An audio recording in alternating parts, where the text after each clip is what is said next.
नमस्कार दोस्तों, आप सभी का स्वागत है हमारे YouTube channel mind story my.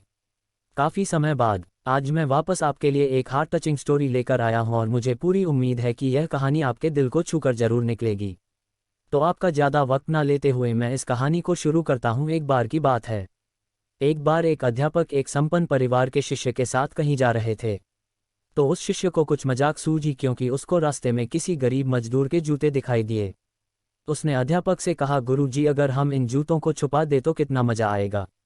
अब उसको तो मजाक सूझ रहा था, लेकिन गुरुजी ने कहा कि नहीं, गरीब इंसान के साथ इस तरह का भद्दा मजाक करना ठीक नहीं है। उसने कहा, क्यों नहीं, हम इन जूतों में कुछ सिक्के डाल दें और देखें कि इसका इस गरीब मजदूर पर क्या प्रभाव पड़ता है। उन्होंने ऐसा ही किया। जैसे ही मजदूर अपना काम करके लौटा और उसने एक पाँव अपने जूते में डाला तो उसको कुछ कठोर सा महसूस हुआ। उसने अंदर हाथ डाला तो उसको कुछ सिक्के दिखाई दिए। वह थोड़ा आश्चर्य में पड़ गया। आसपास किसी को देखा तो कोई भी दिखाई नहीं दिया। वापस उसने दूसरा पैर अपने जूते में डाला और वापस उसको उसमें कुछ सिक्के दिखाई दिए। अब दोनों जूतों के सिक्कों को उसने अपने हाथों में रखा और प्रभु की तरफ इशारा किया, है प्रभु, पता नहीं किस भले मानुष ने ये सिक्के मेरे जूतों में छुपाए हैं, लेकिन जिसने भी छुपाए हैं उसको मेरी दुआ है ताकि इन पैसों से मैं अपने बच्चों और पत्नी के लिए कुछ खाना और दवाएं ला सकूंगा। और इतना बोलकर वह चला गया।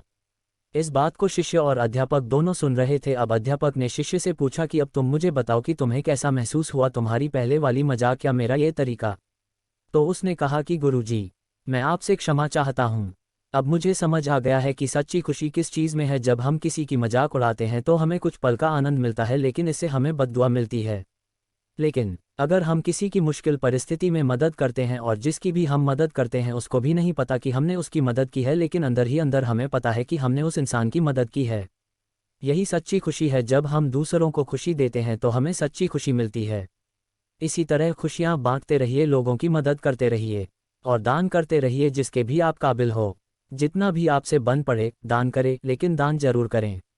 इसका मतलब यह नहीं है कि आपको कंपलसरी या अनिवार्य रूप से इतने रुपए दान करने ही चाहिए, क्योंकि हर किसी की ज़रूरत अलग अलग हो सकती है। अगर आप किसी को पैसों का दान नहीं कर सकते तो कम से कम चीज़ों का दान तो कर ही सकते हैं। मुझे पूरी उम्मीद है कि यह हार्ट टचिंग स्टोरी आपको ज़रूर अच्छी लगी होगी। आपका कीमती समय देने के लिए दिल से शुक्रिया।